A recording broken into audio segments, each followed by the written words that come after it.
නම් හොඳින් සාවධානව අහන්න ඒ අනුව පිළිපදින්න. අද මේකට පංචස්කන්ධ ධර්මයන් සංස්කාර වශයෙන් දැකීමෙන් භාවනා කොට නිවන අවබෝධ කරගන්න හැකියන ආකාරයේ දේශනාවක් පිළිපැද කිරීමට බලාපොරොත්තු වෙනවා. මේ අනුව පිළිපැදීම තුළින් කවර මාර්ගයක් හෝ කවර ඵලයක් හෝ කෙනෙකුට අත්දකින්නට පුළුවන්. අපගල බොහෝ ධර්ම දේශනා පිටෙන්නේ අහන්නට නෙවෙයි ප්‍රායෝගික වශයෙන් කරන්නට කරලා අත්දැකීම් ලබන්න. බුදුරජාණන් වහන්සේ දේශනා කළ බොහෝ ධර්මත් එහෙමයි. උන්වහන්සේ විසින්ම ප්‍රකාශ කොට වදාළා තිබෙනවා. කුල්ලෝපමංගෝ වික්ඛේ ධම්මං දේශිස්සාමි නිස්සරණතාය නෝගහනතාය කියලා පාඩයක්. මහණෙනි මම ධර්මයේ දේශනා කරන්නේ ඊතර වීම සඳහා පමණයි. නිස්සරණතාය නෝගහනතාය නමුත් දහණය කිරීම සඳහා නෙවෙයි. ධර්මයේ ශ්‍රවණය කර යුත්තේ ධර්මයක් අහලා ඒ අනුව පිළිපැදලා ඥානස ලබා ගැනීම ඒ අභිප්‍රායය පෙරටු කරගෙන එහෙම නැතුව ධර්ම සංඥා කොට කසා ගන්නට ධර්ම දැනුම ධර්ම ඥානය දිනු කර ගැනීමට පමණක් ධර්මයේ ශ්‍රවණය කරලා ඒ අනුව පිළිපදින්න තියට ඒ ධර්මයේ ශ්‍රවණය කළත් නිවන් සුව ලබා ගන්නට ඒ තුලින් හැකියාවක් ලැබෙන්නේ.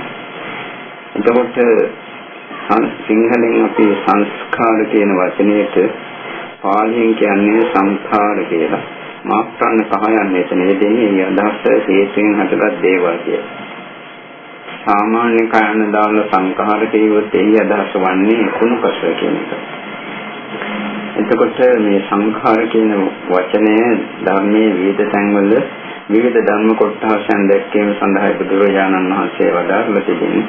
ඒවා පිළිබඳ මෙයට අප කලින් කරුණු කියා දී තිබෙනවා. විශේෂයෙන්ම ඒවා අමතක වී ඇතයි කියලා සිතලා ඒ පිළිබඳ වචන කිහිපයක් පමණක් ඉතා කෙටියෙන් සඳහන් කිරීමට පළමුවෙන් අදහස් කළා. සබ්බේ සංඛාරා අනිච්චා සබ්බේ සංඛාරා දුක්ඛා වය ධම්මා සංඛාරා ආදී තැන් ධර්මයේ සඳහන් වෙනවා. ඒන් අදහස් කරන්නේ සියලුම සංස්කාර දුක් සියලුම සංස්කාර අනිත්‍යයි ආදී වශයෙන් කියන පාඩ වලින් දැක්කෙන්නේ හේතුන්ගෙන් හටගත් සියලුම ධර්ම මේ විදිහට අනිත්‍ය යන බව, ඒවා දුක් බව, ඒවා වැයවි විනාශ වී යන බව. වෙනත් අවස්ථාවලදී දක්වනවා අවිද්‍යාව පත්‍ය සංඛාරා සංඛාර පත්‍ය විඥානං ආදී වශයෙන් අවිද්‍යාව නිසා සංඛාරය වෙන සංස්කාරය නිසා ප්‍රතිසන්ද විඥානය ආදී විඥාන පහළ වෙනවා කියමින් ඒ පටිච්ච සමුප්පාද ධර්මයන් විස්තර කරන අවස්ථාවේදී ඒ සංඛාර කියන වචනේ පාවිච්චි කරනවා. මේදී අදහස් කරනු ලබන්නේ ඒ අන්තර්ගත කරන ධර්ම කාරණේ වන්නේ අවිද්‍යාව පත්‍ය පුඤ්ඤාභි සංඛාරා අපුඤ්ඤාභි සංඛාරා ආනිජාභි සංඛාරා කියන කොටස් තුන. අවිද්‍යාව නිසා කුසලත් කරනවා අකුසලත් කරනවා ධ්‍යානත් උපදවා ගන්නවා. එකෙන් අදහස් කරන්නේ කුසල අකුසල කම්ම සංස්කාර අවිද්‍යාව නිසා ඇති වෙන බව. සමහර අවස්ථාවලදී බුදුරජාණන් වහන්සේ විසින් අවිද්‍යාව පත්‍ය සංඛාරා කියන තැන යෙදෙන සංඛාරා කියන පදය විස්තර වශයෙන් දක්වන්නේ කාය සංඛාර, වචී සංඛාර, මනෝ සංඛාර කියලා. චිත්ත සංඛාර කියන වචනයත් මනෝ සංඛාර කියන එකට පර්යාය වචනින් වශයෙන් අපිට යොදා ගන්නට පුළුවන්. මේ වචන තුළම නිරෝධ සමාපත්තිය විස්තර කරන අවස්ථාවලදී දැක්වෙන විශේෂයෙන්ම චූල වේදල්ල, මහා වේදල්ල වැනි සූත්‍රවල කරුණු තිබෙනවා. කාය සංඛාර, වචී සංඛාර, චිත්ත සංඛාර ආදී ඒ වචන තුන. එයින් දැක්වෙන්නේ නිරෝධ සමාපත්තිය විස්තර කරනකොට ඒ කාය සංඛාර, වචී සංඛාර, චිත්ත සංඛාර කියන ඒ කොටස් තුනම නෙවෙයි අවිද්‍යාව පත්‍ය සංඛාරා කියන තැන දැක්වෙන කාය සංඛාර, වචී සංඛාර, මනෝ සංඛාර කියන එකෙන් අදහස් කරනු ලබන්නේ. නිරෝධ සමාපත්තිය විස්තර කරන නිරෝධ සමාපත්තියට කෙනෙක් සමවදිනවා නම් ඒ සමවදින්නට හැකිවන්නේ සියලුම ධ්‍යාන මැලවින් වශී කරලා තියෙන ඒ වගේම විදර්ශනා ඥාන ආදී සියල්ල ඉතා හොඳින් දියුණු කරලා තියෙන අනාගාමී වූ රහතෝ කෙනෙකුට පමණයි. අනාගාමී වූ රහතෝ සයන් කෙනෙකුටම නිරෝධ සමාපත්තියට සමවදින්නට බැහැ. දෙවෙනි කෙනෙක් දෙවෙනි ධ්‍යානයේ සම්පූර්ණපත් වෙන විට පත් කර ගන්නා විට විතක්ක ਵਿਚාර දෙක නිරුද්ධ විය යනවා. දෙවෙනි ධ්‍යානයේ විතක්ක ਵਿਚාර නැහැ. විතක්ක ਵਿਚාර දෙක නැති වුණාට පස්සේ කෙනෙකුට කතා කරන්නට බෑ. ඒ නිසා විතක්ක ਵਿਚාර හඳුන්වනු ලබන්නේ වචී සංඛාර වශයෙන්. යන්නේ ඊළඟට හතරවෙනි ධ්‍යානයට යන විට ආස්වාස ප්‍රස්වාස නොතේරෙන තරමටම සංසිඳලා යනවා. මේ ආස්වාස ප්‍රස්වාස කය අසුරු කරගෙන පවතින නිසා ඒක හඳුන්වන්නේ ආස්වාස ප්‍රස්වාස හඳුන්වන්නේ කාය සංස්කාර කියලා. ඒ වගේම හතරවෙනි අරූපාවචර ධ්‍යානයේ නේව සංඥානා සංඥායතනයේ සිට එහි තිබෙන වේදනා සංඥා ධර්මතාවයන් නිරුද්ධ කිරීමෙන් තමයි සංඥා වේදිත නිරෝධයට කෙනෙක් සමවදින්නේ. මේ නිසා චිත්ත සංඛාර කියලා කියන්නේ වේදනා සංඥා කියන කොටස් දෙක. නමුත් අවිද්‍යා පත්‍ය සංඛාර කියන තැන කාය සංඛාර වචේ සංඛාර චිත්ත සංඛාර කියන එකෙන් අදහස් කරන්නේ කුසල අකුසල කර්ම රැස්වීමට සුදුසු වන ආකාරී කායික ක්‍රියා කාය සංස්කාර, එවැනි වාචික ක්‍රියා වචී සංඛාර, එවැනි මානසික ක්‍රියා මනෝ සංඛාර වශයෙන්. මේ බව බුදුරජාණන් වහන්සේ අංගුත්තර නිකායේ සූත්‍ර රාශියකම දැක්වෙන විශේෂයෙන්ම කම්ම වර්ගයේ අංගුත්තර නිකායේ තියෙන කම්ම වර්ගය කියලා කොටසක්. ඒකේ සූත්‍ර 6-7කම තිබෙනවා මෙහිම පාඨය. අත්තිවික්කේ කම්මං කන්නං කන්න විපාකන්නාදී කොටස විස්තර කරන විට ඉදිරික්කේ ඒකච්චෝ සබ්බ්‍යාපජ්ජං කාය සංඛාරං අභිසංකරෝති සබ්බ්‍යාපජ්ජං වචී සංඛාරං අභිසංකරෝති සබ්බ්‍යාපජ්ජං මනෝ සංඛාරං අභිසංකරෝති. සබ්බ්‍යාපජ්ජං කාය සංඛාරං අභිසංකරිත්වා සබ්බ්‍යාපජ්ජං වචී සංඛාරං අභිසංකරිත්වා සබ්බ්‍යාපජ්ජං මනෝ සංඛාරං අභිසංකරිත්වා සබ්බ්‍යාපජ්ජං ලෝකං උපපජ්ජති. ඒකෙන් අදහස් කරන්නේ මේ ලෝකේ සමහර අය වැරදි සහගත වූ කාය සංස්කාර රැස් කරනවා. වැරදි සහගත වූ වචී සංස්කාර රැස් කරනවා. වැරදි සහගත වූ මනෝ සංස්කාර රැස් කරනවා. මෙතන වැරදි සහගත කාය සංස්කාර කියන්නේ අකුසල කාය සංස්කාර, ඔය සතුන් මැරීම, සොරකම් කිරීම, කාමී වර්ධා හැසිරීම වැනි කාය දුස්චරිත විවිධාකාර කාය දුස්චරිතයි එයින් හදවස් කරන්නේ. ඒ වගේම වැරදි සහගත වචී සංඛාර කියන්නේ චතුර්විධාකාර වූ බොරු කේලම් පරිසෝධන සම්පප්පලාප වීම වැනි කොටස්. ඒ වගේම වැරදි ආකාර මනෝ සංඛාර කියන්නේ අවිද්‍යාව, ව්‍යාපාද, මිත්‍යා දෘෂ්ටි ආදී විවිධාකාර මනෝ දුෂ්චරිතයන්. ඒදී අවිද්‍යාව කියන්නේ දැන් ලෝභය, ව්‍යාපාදය කියන්නේ තරම්, මිත්‍යා දෘෂ්ටි කියන්නේ ලෝකේ සාස්ත්‍රය ආදී වශයෙන් ගනු ලබන වැරදි ආකාර දෘෂ්ටි. ඒ වගේම කුසල පැත්තට බුදුරජාණන් වහන්සේ එම සූත්‍රයේ කරුණු දක්වා තිබෙනවා. ඉද වික්‍රේ කච්චෝ අභ්‍යාපජ්ජං වචී සංඛාරං අபிසංකරෝති අභ්‍යාපජ්ජං කාය සංඛාරං අபிසංකරෝති අභ්‍යාපජ්ජං වචී සංඛාරං අபிසංකරෝති අභ්‍යාපජ්ජං මනෝ සංඛාරං අபிසංකරෝති ආදී වශයෙන් සමහර අය නිවැරදිව කාය සංඛාර, නිවැරදිව වචී සංඛාර, නිවැරදිව මනෝ සංඛාර රැස් කරන ඒ රැස්කොට සුගතිගාමී වෙන බව දක්වනවා. අර කලින් කියපු වැරදි සාගත කාය වචී චිත්ත සංඛාර රැස් කරපු අය දුගතිගාමී වෙන බව දැක්වෙනවා. වැඩි විස්තර අවශ්‍ය කෙනෙකුට මේ සූත්‍ර බලලා අවබෝධ කරගන්නට, තේරුම් ගන්නට පුළුවන්. එතකොට ඒකෙන් පැහැදිලිවම පේනවා විද්‍යාව පත්‍ය සංඛාරා කියන තැනයි මේ නිරෝධ සමාපත්තිය දැක්වෙන කාය සංඛාර, වචී සංඛාර, චිත්ත සංස්කාර කියන තැනයි තියෙන එකම ධර්ම කොටසක් නොවන බව. සමහර විට අපිට අසන්නට ලැබෙනවා, කියවන්නට ලැබෙනවා. ඔය දෙකම එකක් වශයෙන් වරදවා පටලවාගෙන කරනු ලබන දේශනාව වෙනි පොත්පත් ආදී. එතකොට නිවැරදි ආකාරයෙන් මේ ධර්මය අවබෝධ කරගත්තේ නැති අය වෙන්නට ඕනේ. එහෙම ධර්මයන් ප්‍රකාශ කරන්න ලබන්නේ. තවත් අවස්ථාවලදී සංස්කාර කියන වචනේ පාවිච්චි කරනවා. විශේෂයෙන්ම නිර්වාණ ධාතුව විස්තර කරන විට ඒතං සම්තං ඒතං පණිතං යදිද සබ්බ සංඛාර සමතෝ සබ්බෝ පරිපටින සබ්බෝ සන්නක්ඛෝ විරාගෝ නිරෝධෝ නිබ්බාණං ආදී වශයෙන් ඒ විස්තර කරන විට ඒතං සම්තං ඒතං පණිතං යදිද සබ්බ සංඛාර සමතෝ සියලුම සංස්කාරයන් සමනය වූ නිවන සාන්තයි, නිවන ප්‍රණීතයි කියන එකයි මේ වචනේ සාමාන්‍ය අර්ථය.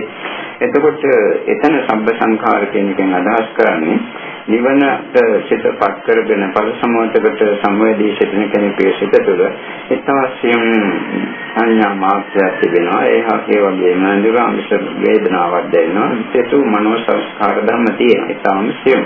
නමුත් ඒ නිවන අරමුණු කරමින් පවත්නා වූ සියම් මනෝ සංස්කාර ධර්ම හැර අනිත් සියලුම මනෝ සංස්කාර ධර්ම එතෙන්දී නිරුද්ධ වෙලා. ඒ වගේම කාය සංස්කාර, කාය සමන්ගේ ශරීරයත් බොහෝ දුරට සැහැල්ලු භාවයට පටිච්චසමුප්පාද තත්ත්වයට පත් වෙලා තියෙන්නේ ඕලාරික භාවයේ නැතිවෙලා.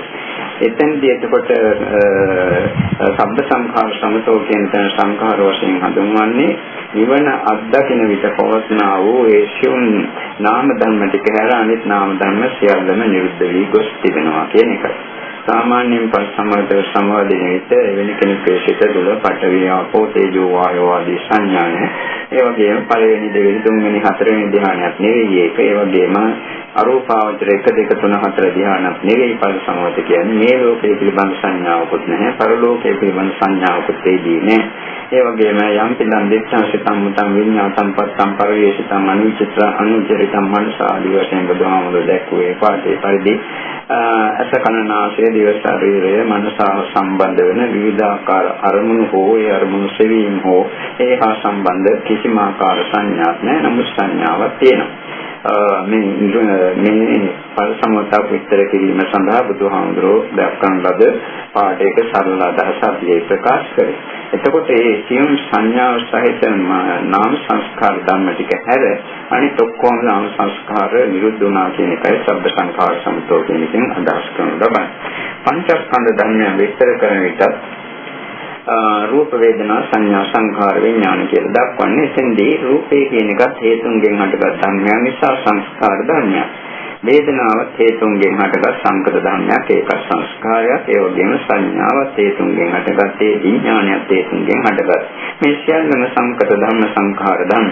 එතකොට පංචස්කන්ධයේදී රූප වේදනා සංඥා විඥාන කියන කොටස් හතර හැර සෙසු නාම ධර්ම සියල්ලම අන්තර්ගත වන්නේ අයත් වන්නේ සංස්කාර ස්කන්ධය. වෙනත් වචන වලින් අපි ඒක ප්‍රකාශ කරනවා නම් බුදුරජාණන් වහන්සේ වදාළ පරිදි සංස්කාර ස්කන්ධය විස්තර කරන්නේ රූප සංචේතනා, ශබ්ද සංචේතනා, ගන්ධ සංචේතනා, රස සංචේතනා, පොට්ටබ්බ සංචේතනා සහ ධම්ම සංචේතනා වශයෙන්.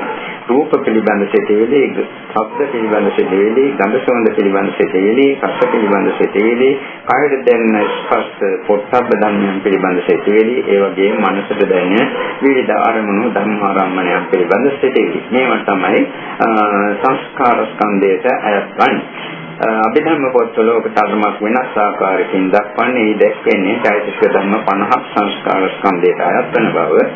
අභිධර්ම පොත්වල චෛතසික ධර්ම 52ක් දැක්වෙනවා. ඒ 52කින් වේදනා ස්කන්ධයට අන්තර්ගත වන නිසා, සංඥා ස්කන්ධයට අයත් වන නිසා ඉතිරි වේදනා චෛතසික ධර්ම 50ම සංස්කාර ස්කන්ධයට අයත් වන බව පොත්වල දක්වා තිබෙනවා. කෙසේ වෙතත් ප්‍රායෝගික වශයෙන් සංස්කාර ස්කන්ධයට අපේ රූප සංචේතන ආදී කොටස් 6 ගන්නවා නම් ඒක බෙහෙවින්ම අපට ප්‍රයෝජනවත් වෙනවා. ඒක ප්‍රායෝගික වශයෙන් වැදගත් භාවයක් උසරනවා. එතකොට මේ පංචස්කන්ධ ධර්මයන් අරමුණු කරමින් ඒවා සංස්කාර වශයෙන් දකිමින් නිවනට සිදුපත් කර ගන්නට උත්සාහ කරන පුද්ගලයෙකු විසින් අනිවාර්යයෙන්ම මේ ලෝකයේ තියෙන සියලුම දේවල් සංස්කාර ධර්ම වශයෙන් පළමුවෙන් තේරුම් ගැනීම බෙහෙවින්ම ප්‍රයෝජනවත් වෙනවා. ඒක නිසා සියලුම සංස්කාර මේ ලෝකයේ තියෙන සියලුම දේවල් සංස්කාර වශයෙන් පළමුවෙන් තේරුම් ගන්නට උත්සාහ කරන්නට ඕනේ. දැන් උදාහරණ වශයෙන් අපි හිතමු අපිට මේ ඉස්සරහින් පේනවා ගස් කොළන් ආදී දේවල්. මේ ගස් කොළන් සංස්කාර ධර්ම හේතුන්ගෙන් හටගත් දේවල්. මේ අය දන්නවා ගහක් කොළක් හැදෙන්නට, ගස්වල ආදී හැදෙන්නට ජලය අවශ්‍යයි, ආලෝකය අවශ්‍යයි, වාතය අවශ්‍යයි, විවිධ ඒ වගේ හේතුන් තියෙනවා. හේතුන්ගේ හටගත් ධර්ම තමයි සංකත සංස්කාර ධර්ම කියන්නේ. මේ සංස්කාර ධර්ම වල තියෙන ප්‍රධාන ලක්ෂණ තුනක්.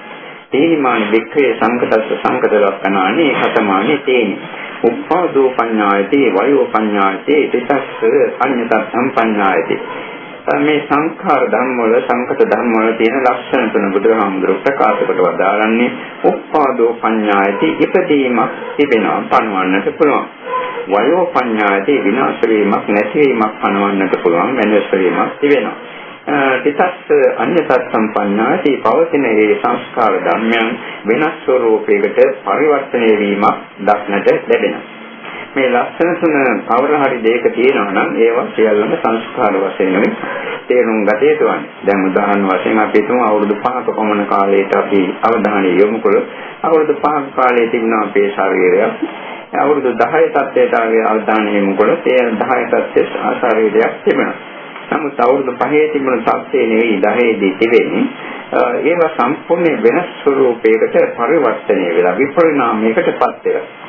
ඒ විපරිණාමයට පත්ුනේ එකපාරට නෙවෙයි සියලුම රූප කොටස් නිරන්තරයෙන් වෙනස් වෙවි යන නිසා ඒ නිරන්තරයෙන් වෙනස් වෙවි යන රූප කොටස් ඒ වෙනස් වෙන රූප නිරුද්ධ වෙවි යනවා නැති වී යනවා. ඒ නැති වී නිරුද්ධ වී යාම නිසා තමයි අර වෙනස් ස්වરૂපයකට පත්ුනේ.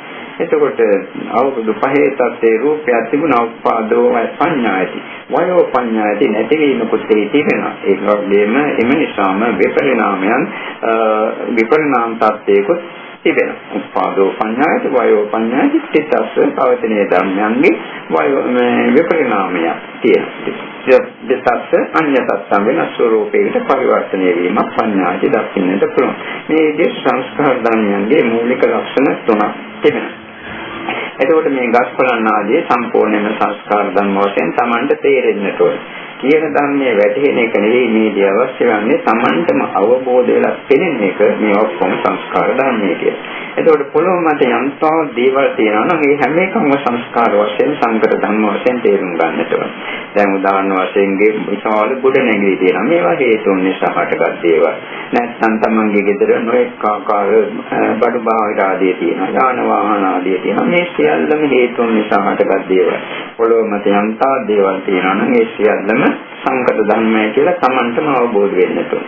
මහා පොත්තියම ගත්තත් ඒකත් සංකත ධර්මයක්. මොකද ඒකෙත් විපරිණාමයකට පස්සින් අපිට දක්නට ලැබෙනවා. මොකද නායයන් සිදු වෙනවා නැත්නම් භූමි චලනයන් භූමි කම්පා වෙන දේවල් සිදුවලා ඒවා වෙනස් වෙන ආකාරය දකින්නට පුළුවන්. අනිත් එක පොළොව වැඩෙනවා කියන එකෙන් අදහස් කරන්නේ තියෙන සත්‍යය තව තවත් ඉහළට යනවා. දැන් අපි ඔය පුරා විද්‍යාවේ එහෙම පොළොව කැනලා තමයි ඉස්සර කාලේ පොළොව මත තිබුණේ ඒවා මතු කරගන්නේ. ඉස්සර ඒවා පොළොව මත තිබුණේ නමුත් දැන් ඒවා පොළොවෙන් බැසිලා ගිහිල්ලා ඒ නිසා මේ පොළොව වැඩෙනවා. ඒකෙන් අදහස් කරන්නේ නිරන්තරයෙන් මේක විදිහට තියෙනවා කියන එක නෙවෙයි. ඒවා වෙනස් ස්වරූපවලට පරිවර්තනය වෙන නිසා මේ මහා පොත්තියේම සංස්කාර ධර්මයක්. අනිත්‍යයෙන් බුදුරජාණන් වහන්සේ ලෝක විනාශයෙන් පසු මේ මහා පුරුෂය ආදී ධර්මයන් ලෝක ධර්මයන් හැදෙන හැටි ප්‍රකාශ කොට වදාළා තියෙනවා. මේ දෙහේතුන් මත ඒවා සිදුවන. එතකොට මේ ආකාරයෙන් මහා පුරුෂයත් පුරුෂය මත සියලුම දේවල් සංස්කාර ධර්ම හැර අන් කිසිවක් නෙවෙයි කියලා Tamanට තේරෙන්නට ඕනේ. මේ තේරෙන අවස්ථාවේදී මොනවා ගැන සිතෙවිල්ලක් ඇති වුණත් මේ තියෙන්නේ සංස්කාර ධර්ම. Tamanගේ කාර්යක දැක්කම මේක සංස්කාර ගොඩක් කාර්යක කියලා දෙයක් සත්‍ය වශයෙන් නැහැ. ගෙදර තියෙන ටෙලිවිෂන් වල මොනවා හරි බඩුවක් දැක්කම මේක සංස්කාර ගොඩක් මෙහෙම දෙයක් නැහැ කියන අවබෝධයේ નિરાයාසයෙන් තමාගේ සිත තුළින් එන්නට ඕනේ. හිතලා ගන්නවා නෙවෙයි එහෙම යෝනිසෝ මනස්කාරයෙන් යුතුව නුවණින් මෙනෙහි කරන අවස්ථාවේදී નિરાයාසයෙන්ම සිත තුළින් එන්නට ඕනේ මේ ඔක්කොම දේවල් සංස්කාර කියලා. ඊළඟට පොළොව මත සිටින අවේද සත්ත්ව කොටසයන් මනුෂ්‍යයන් සිටිනවා, දේශන සතුන් සිටිනවා, ඒ වගේම විවිධ අමනුෂ්‍ය කොටසයන් සිටිනවා, බුද්ධ දේවතාවුන් වෙන හැර සිටිනවා. මනුෂ්‍ය කොහොම සංස්කාර ගොඩවල්. සංස්කාර කියන්නේ හේතුන්ගෙන් හටගත් ධර්මතාවයන්. එතකොට ලෝකේ යම් කෙනෙක් ඉපදීමට පහළ වෙනවට උපදින්නට හේතු තිබෙන්නට ඕනේ. ප්‍රධාන වශයෙන් අවිද්‍යාව තියෙන්නට ඕනේ. මම මගේ කියන අස්මිමානය තියෙන්නට ඕනේ. තණ්හාව, භව තණ්හාව තිබෙන්නට ඕනේ. ඊළඟට කර්ම සංස්කාර තිබෙන්නට ඕනේ. කර්ම සංස්කාර උපාදාන කරගෙන සිටින්නට ඕනේ. මේ ආදී විවිධ හේතුන් නිසා තමයි කෙනෙක් මරණයට පසුව නැවත ප්‍රතිසංගයක් ලබා ගන්න. ඒ හේතුන් නැත්නම් ප්‍රතිසන්දිය නැති වෙනවා. එතකොට සියලුම මිනිස්සු ඔක්කොම සංස්කාර ගොඩවල්. සියලුම ත්‍රිසංස්කෘත සංස්කාර ගොඩවල්. සියලුම අමනුෂ්‍ය සංස්කාර ගොඩවල්. සියලුම ඕෂධේවතාන් වැනි කොටස් සිටිනවා සංස්කාර ගොඩවල්. ඒ වගේම සියලුම දිවිවරු අපි කොයි නමකින් හඳුන්වාගත්ත සංස්කාර ධර්මයන් කිසිවක් දෙන්නේ. ඒ දේව කොටස කියන්නේ සංස්කාර ගොඩවල්. සියලුම බ්‍රහ්ම සංස්කාර, සියලුම මාර්ය මාය සංස්කාර ගොඩක් වශයෙන් අවබෝධ කරගන්නට ඕනේ. විශේෂයෙන්ම භාවනා දියුණු කරන්නට යන අයට මාර්ගෝදුර වෙන්නට පුළුවන්. මේ මාය සංස්කාර ධර්ම ගොඩක්, පංචස්කන්ධ ධර්ම ගොඩක්, අනිත්‍යයට නිරුද්ධ වී යන ධර්ම ගොඩක්, සංස්කාර ගොඩක් කියලා අවබෝධ කරලා හරියට දකිනවා නම් ඒදී මේ මාර්ගෝදුර බොහෝ දුරට මැඩ ගන්නට පුළුවන්. විශේෂයෙන්ම මේ මාර්ගඵල ලබන්නට යන අයට බොහෝ දුරට මේ මාර්ගෝදුර වෙන්නට ඉඩ තිබෙනවා. එතකොට මේ ලෝකයේ තියෙන සෑම සත්‍යයක්ම සංස්කාර ගොඩක්. මේ සංස්කාර වල තියෙන විශේෂ ගති ස්වરૂපයක්. ඒ තමයි ඒ සංස්කාර දන්නේ තමන් ඉපදුනේ පහළ වුණේ වෙනස් සංස්කාර හේතු කරගෙන කියලා. අනිත් අතින් කිසිම සංස්කාර ධර්මයකට ඕනකමක් නැහැ තවත් සංස්කාර ගොඩක් උපදවා දෙන්නට. එතකොට අවිද්‍යාව නිසා අපි ඉපදුනා, තණ්හාව නිසා ඉපදුනා, සංස්කාර නිසා ඉපදුනා ආදී වශයෙන් මා කලින් කිව්වා. ලෝකේ සත්‍යය පහළ වෙන බව. අවිද්‍යාවට කිසිම ඕනෑකමක් නැහැ කුසල අකුසල කර්ම සංස්කාර රැස් කර දෙන්නට. කුසල අකුසල කර්ම සංස්කාර දන්නේ නැහැ අවිද්‍යාව නිසා ඒ කුසල අකුසල සංස්කාර ධර්ම ජනිත වෙන බව. අවිද්‍යාව ඇත්ත වශයෙන්ම කුසල අකුසල කර්ම සංස්කාර රැස් කර දෙන්නේ නැහැ. අවිද්‍යාව තියෙනකොට කුසල අකුසල කර්ම සංස්කාර ප්‍රතිඵලයක්, ඒ හේතුන්ගේ ප්‍රතිඵලයක් වශයෙන් ජනනය වෙනවා. ඒකයි තේරුම් ගත යුතු වන්නේ. ඒ වගේම තමයි සංස්කාර නිසා විඥානය පහළ වෙන බව සංස්කාර දන්නේ නැහැ, විඥානය දන්නේ නැහැ. තමා විඥානය පහළවන්නේ සංස්කාර නිසා බව. සංස්කාර වලට අවශ්‍යකමකුත් නැහැ විඥානයක් ඇති කර දීමට. ඒ වගේම සංස්කාර නිසා විඥාන ඇති වුණාට සංස්කාර තුළින්ම විඥානය ඇති වෙනවා කියන්නට බෑ. සංස්කාර තියෙනවා ඒවා හේතු නිසා ප්‍රතිඵලයක් නෙවෙයි විපාක ප්‍රතිඵලයක් වශයෙන් හේතුන්ගේ ඵලයක් වශයෙන් සංස්කාර නිසා විඥානය ජනිත වෙනවා. මේ ලෝකයේ තියෙන සෑම සංස්කාර ධර්මයකම ස්වરૂපය ඕකයි.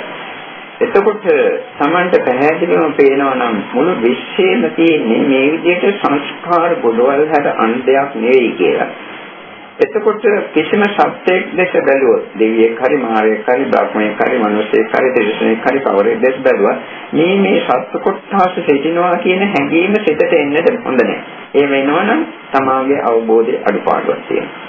එතකොට ඕනෑම අජීවී වස්තුවක් දැක බැලුවාට පස්සේ මේ දේ තියෙනවා මේ දේ කියලා තියෙනවා කියලා වැටහෙනවා නම් ඒ අවස්ථාවේදී තමාගේ අවබෝධයේ ධම්මෝ අඩුපාඩුවක් තිබෙනවා. සියල්ලම සංස්කාර ධර්ම වශයෙන්ම තේරුම් ගන්නට ඕනේ. මේ සංස්කාර ධර්ම සම්බේ සංඛාරා අනිච්ච සම්බේ සංඛාරා දුක්ඛ මේ හැම සංස්කාරයක්ම අනිත්‍යයි, හැම සංස්කාර ධර්මයක්ම දුකයි, හැම සංස්කාර ධර්මයක්ම නිරුද්ධ වී යනවා.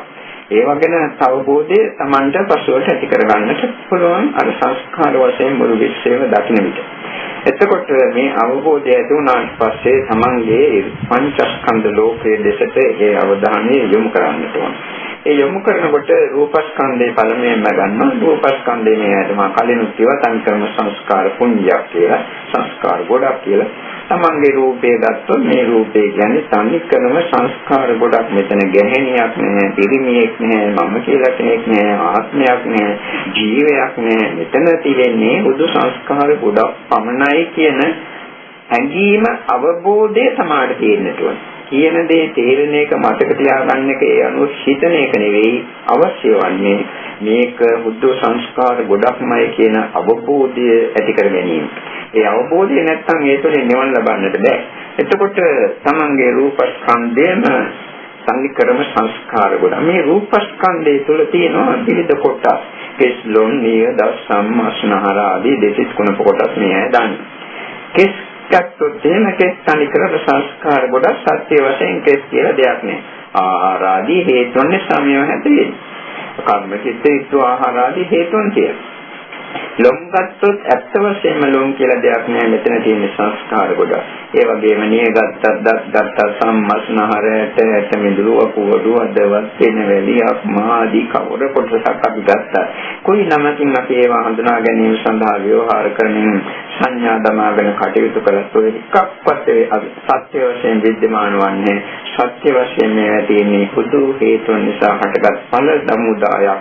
හේතු ඵල ක්‍රියාදාමය සංස්කාර ගොඩක් කියන එක තේරුම් ගන්නට ඕනේ. එතකොට තමන්ගේ ශරීරයේ කවර කොටසක් දෙස බැලුවත් ප්‍රතිසිතින් බලනකොට සමහරට ඒක රූප නිමිත්තක් වශයෙන් දැర్శණය වුණා. ඒ හැම එකම සංස්කාර හැර අන්දයක් නෙවෙයි කියලා තේරුම් ගන්නට. ඊළඟට මේ රූපේ තියෙන ඇස, කන, නාසය, දිව, ශරීරය, මනස කොටස් හයක්. මේ අපේ ශරීරයයි සිතයි දෙකම ගත්තාම මේ කොටස් හයයි යන්නේ. එතකොට ඇස කියන්නේ මොකද්ද? චක්කුං කෝ වික්ඛේ පුරාණ කම්මං සෝතං වික්ඛේ පුරාණ කම්මං ආදී වශයෙන් දැක්වූ පාඩ තිබෙන ඇස කියන්නේ මානිනී පැරණි කර්මයෙන් හටගත් දෙයක්. කනත් එහෙමයි, නාසයත් එහෙමයි, දිව, ශරීරය, මනසත් එහෙමයි පැරණි කර්මයෙන් හටගත් දෙයක්. පැරණි කර්මය ආදී විවිධ හේතුන් නිසා හටගත් සංස්කාර ධර්මයක් ඇස කියන්නේ. සත්‍ය වශයෙන් ඇස කියලා දෙයක් නැහැ. එතකොට ඇස කියන එකට ආශා කරනවා නම් ඒක සංස්කාර ධර්මයක්. ඒ ඇස මගේ කියලා හිතනවා නම් ඒකත් චිත්ත සංස්කාර ධර්මයක්. ඒ ඇස කියලා හිතනවා නම් ඒකත් චිත්ත සංස්කාර ධර්මයක්. ඇස සංස්කාර ගොඩක් කියලා හිතනවා නම් ඒකත් සංස්කාර ධර්මයක්. මේ ගැඹුරු අවබෝධ ලැබෙන්නේ මේ අවස්ථාවේදී. ඒ වගේ කන, නාසය, දිව, ශරීරය, මනස මේ හයතම අපි මේ රූපස්කන්ධය ගැන බැලුවත් මනසත් මෙහිදී ගන්න එක හොඳයි. මනස කියන්නේ තනිකරම හේතුන් නිසා හටගත් ධර්ම සමූහය සංස්කාර ගොඩක්. එතකොට මෙතන සත්‍යයක් නෑ, ඇස තුළ සත්‍යයක් නෑ, මගේ බවක් නෑ, ආත්ම භාවයක් නෑ. හේතුඵල ක්‍රියාදාමයක්, හේතුන් නිසා හටගත් ඵල ධර්මයක්. අන්න ඒ අවබෝධය ඇති කරගන්නේ අපි අන්තිශාවක් නිසා නෙවෙයි, අනාත්ම සංඥාව ඉතා ගැඹුරින් අවබෝධ කර ගැනීමට. මේවා අනාත්මයි කියා හිතා ඉන්න එක නෙවෙයි. මේ සංස්කාර වශයෙන් දකින විට අනාත්මයි කියලා ඇති වෙන අවබෝධය තමාගේ සිත තුළින්ම මතු කර ගැනීමට තමයි මේ විදිහට කටයුතු කළ යුතු වන්නේ. ඊළඟට මේ රූපස්කන්ධයේ තියෙනවා පඨවි ධාතුව, ආපෝ ධාතුව, තේජෝ ධාතුව, වායු ධාතුව. ආකාශ ධාතුව තියෙනවා. ආකාශ ධාතුව මේදී ගණන් ගත්තේ නැතුවට කමන්නේ. මොකද ඒක සත්‍ය වශයෙන් නැති මේ ධර්මයක්. පඨවි ආදී වශයෙන් සත්‍ය වශයෙන් ඒවා ගන්නට බෑ. එතකොට පඨවි ධාතුව කියන්නේ ආහාර ආදී හේතුන් නිසා හටගත් දෙයක්. ආපෝ ධාතුව කියන්නේ තේජෝ ධාතුව කියන්නේ වායෝ ධාතුව කියන්නේ සංස්කාර කොට. සත්‍ය වශයෙන් පඨවි කියලා දෙයක්වත් නැහැ, ආපෝ කියලාත් නැහැ, තේජෝ කියලාත් නැහැ, වායෝ කියලාත් නැහැ. ඔය හඳුනා ගැනීම සඳහා අපි වට සංඥා දාලා තිනවා. ඒ සංඥා සංස්කාර. එතකොට පඨවි ධාතුව කියලා කියන සංඥා සංකාරය. පඨවි ධාතුව සංඥා කියන්නේ සංඥාවක් නැත්නම් සංස්කාර ධර්මයක් කියලා අපි හිතනවා. ඒ හිතන එක සංස්කාර ධර්මයක්. මේක තමයි විශේෂයෙන් තේරුම් ගන්නට ඕනේ භාවනාවෙන් අත්දකින්න ඕනේ. එතකොට ඔක්කොම තමන්ගේ ශරීරයේම ගත්තාට පස්සේ මුළු ශරීරෙම පළමුවෙන් ගන්නවා. ඊට පස්සේ දෙතිස් කුණප කොටස් එකිනෙකක් තරම් බලනවා. ඊට පස්සේ අස කන්නාස ආදී ආයතන 6 ගන්නවා. චක්කායතන, සෝතායතන, ගානායතන, දිවායතන, කායතන, මනායතන 6.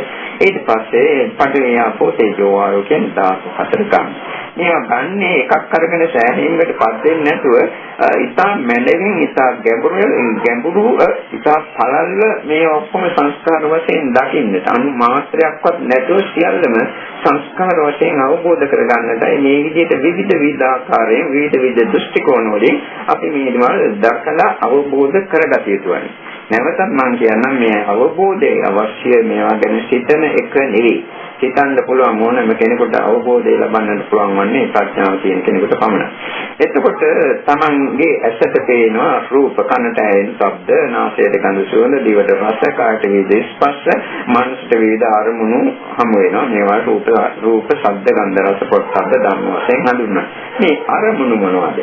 ඇසට පෙනෙන රූපෝ කොම සංස්කාර කොටවයි. මේක පුත්තට ගැඹුරින් අවබෝධ වෙනකොට තමන්ට තේරෙයි තමන් මෙතෙක් කල හිතපු මෝඩකම කොච්චර මෝඩකම කින්ද තමන් මෙතෙක් කල මේවා හිතේ. තමන්ගේ මෝඩකම කොච්චර දුරට තිබුණාද කියලා අවබෝධ වෙයි.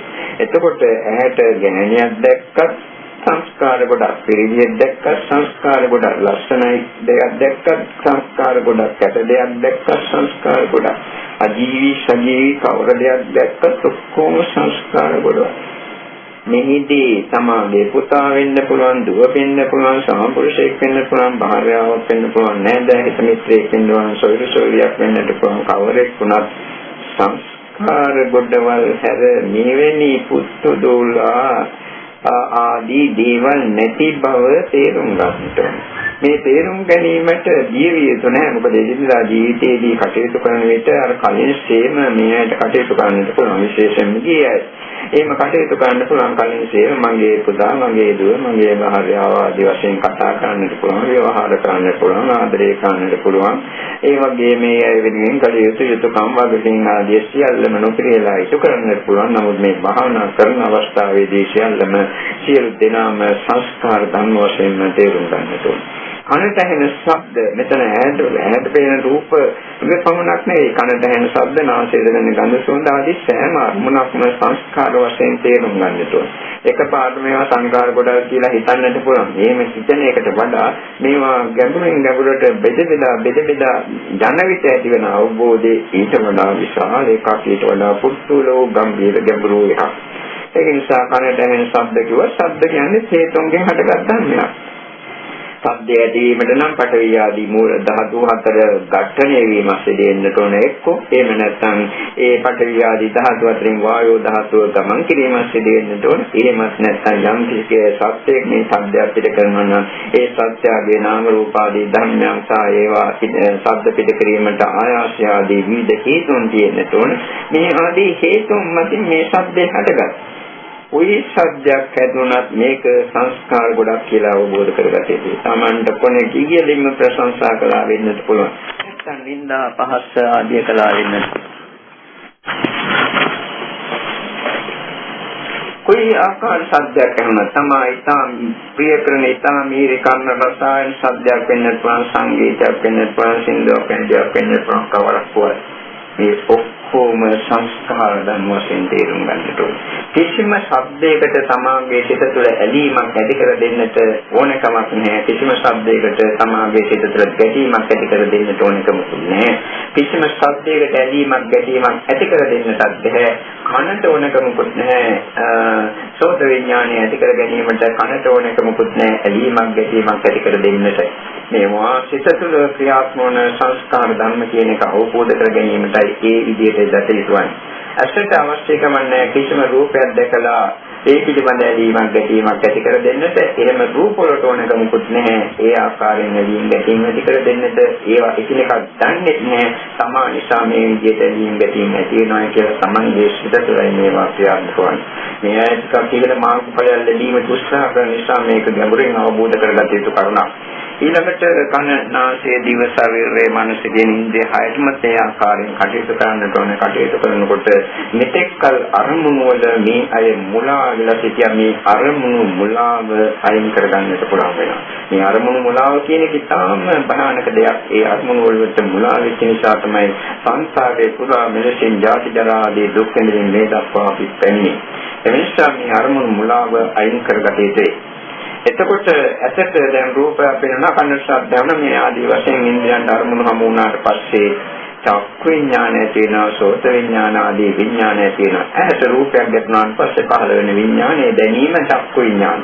චක්ඛුන්ට පටිච්ච රූපේට උපපදිත චක්ඛු විඥානං ඇසයි රූපයේ ගැටීම නිසා හමු වීම නිසා චක්ඛු විඥානය තියෙනවා. බුදුහාමුදුරුවෝ ප්‍රකාශ කොට වදාළා තිබෙනවා.